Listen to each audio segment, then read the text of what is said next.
Howdy, howdy, howdy. It's a Rodfather 916, and it's Monday, which means it's time for a new episode of The Real Housewives of Salt Lake City, Season 2, Episode 20, Memorial Meltdown. We're still at the villa. We're still in the meltdown, Lisa's meltdown, the hot mic is still fresh. Meredith is upset because everybody's calling her a liar. Everybody's attacking her, so she leaves the table. Mary follows her to check after her. But Lisa's hurt. Like, okay, I'm in this room alone. Nobody's here to defend me. And she's sitting up there like, I don't need this. I'm richer than all these women. Or dare I say, I'm richer than all these bitches, okay? I don't need all this. Jenny comes in and all her wrath goes on to Jenny. She said, no, where were you? Everybody beating up on me, and Jenny did try to defend her, but, Lisa's too far gone. She's hurt. So a couple of ladies come in. We have Jen comes in, and Jen's, listen, Lisa, I understand.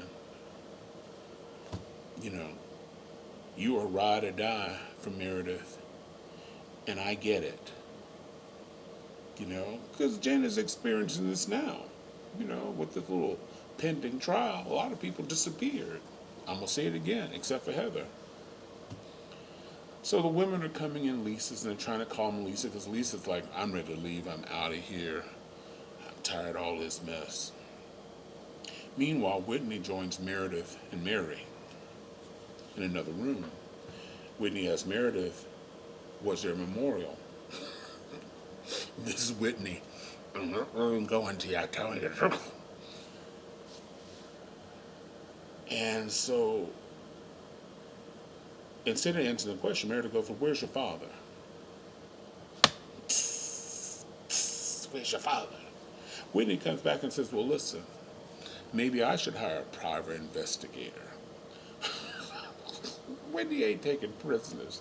So Meredith leaves the room. Mary follows, mumbling, women.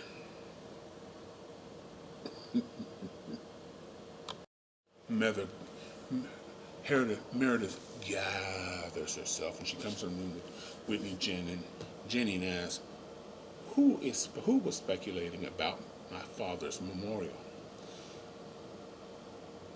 Because Whitney's basically saying everybody. Lisa heard that, and she comes in screaming, I wasn't part of it. So Meredith asks Whitney, and Whitney says, nobody's questioning your dad's death. Like, we know he's dead. We just want to know when the memorial took place. Because what we got is, you told one person this thing, and you told somebody else something another day. Meredith doesn't ask any questions. Meredith storms out of the room. Now, one thing they wanted to know was Meredith. Hey, girl, where's your ride or die? Where's Mary? We don't see her. You out here all alone. Basically saying, bitch, you know what it feels like. So Whitney goes in the room, comes in the room with Meredith. And she says, listen, Meredith needs you. Meredith doesn't want to talk, and she accuses Whitney of being drunk because she don't want to talk to Meredith. She's not giving Meredith the time of day. Lisa, Jen, and Heather joins Whitney. Heather says, listen, I've given Meredith a lot of passes. Meredith re-entered, though she said, well, Mary's been kind to me. Heather decides she's taking the Sprinter van with the other women, because every time she's not in the van, they be talking about her. So this time she's going to be in the van with them. Mary, once again, her ride or die, ain't doing it. She's going to ride in the SUV. She don't be dealing with the hussies. So finally, we leave Zion. They must got a special deal, because I didn't think it was much. Y'all tell me what y'all think. I didn't think the place was all that. So we're back in Salt Lake, Heather's having a college celebration for her daughter's Ashley, who's going to University of UC Santa Barbara. Then we meet with Jenny, who's meeting with her attorney or some representative. He's giving Jen instructions, and her sister, her assistant steward, also has counsel, and it's possible he may go in a different direction. So he's basically warning Jen, you got to be prepared. Lisa is at home with her new grill. She's got like these portable grills that sit on, and she's cooking. We never see Lisa cook. Maybe it's a reaction after Mary told her that, her kids are not being nutritionally, and she's going to, not going to, they're not, where they're going is fast food, because again, Lisa doesn't cook, and they're not getting the proper nutrients, and maybe Lisa took that to heart. But I find interesting, her son Jack, who's I think 16 years old, asked her, well, how was the trip? Lisa said it was awesome. Now, it could be editing, but this doesn't make sense. And meanwhile, when she talks to her husband, it's still kind of whitewashed. Because to me it would be like, I just had the most horrible existence of my entire life. And I need to be in the bosom of my family. Those bitches were horrible to me, especially Meredith, but we didn't see that. So now I'm thinking of, they had to put this in as a filler, because the whole scene doesn't make sense. Meanwhile, over at Meredith's house, Meredith telling her husband, Seth, who I love Seth, this was bad. This is bad. And so, Seth is coming up with suggestions for some type of toxin release so, she can get all that bad juju out of her. They come up with an idea. Whitney comes up with an idea that she's going to invite Whitney over to work out. And she's using this electronic equipment. So later on in the scene, we see Heather and Whitney, because we didn't know Heather was coming, but Heather was invited.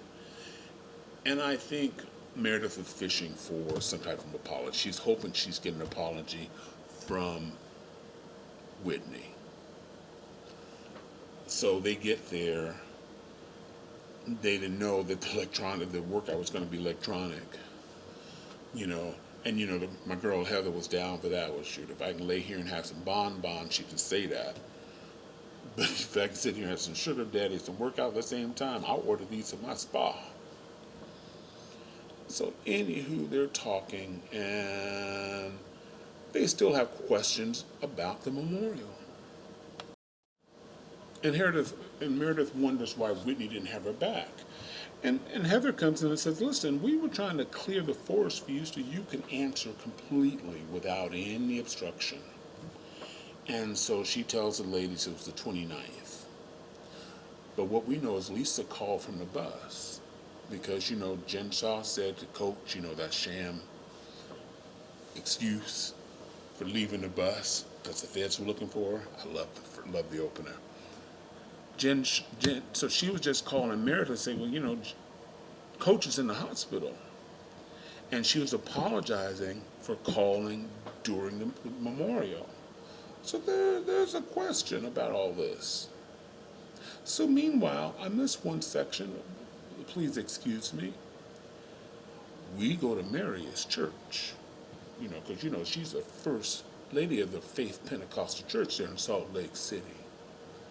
And she invites all the ladies, which I thought was interesting, but the only person who showed up was Jen. And Jen showed up to support her to find out for herself, because she knows what it's like to be accused of something. because right now she says she's innocent of all the charges that she's facing right now. And Lord, Lord, one of I know it's editing, and I know I'm cynical, but one of her parishioners came up on the mic and said how wonderful Mary was. Mary walked on water. If it wasn't for Mary, there was tears and all this, and of course the cynic me going, all right, bravo, don't do it.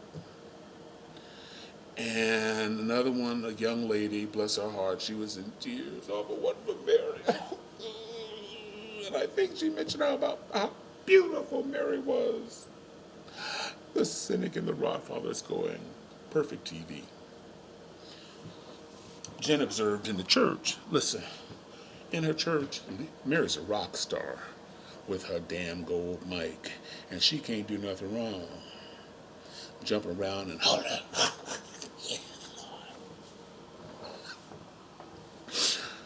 I got the spirit from the Pentecostal church. I have to go to a congregation in Salt Lake City. Who wants to go on a Greyhound with me? She got time. Just saying. Anywho, this show was lackluster. I'm glad because we need a breather. I mean, after being on that roller coaster ride, we have one episode left. I don't want to say iconic, but this has been the season. Salt Lake has had the season of All Housewives. The news shows are talking about her, page 6. You type in Salt Lake City, people are sharing my videos. Thank you very much. They're coming back to me and say, we don't understand certain things you say, so slow it down, but we think you're weird. Sister Rodfather, truly wishing everybody who watches this love, joy, and happiness. And if you don't watch this, I wish you love, joy, and happiness. Please take care. Thank you for watching. The Rodfather is out.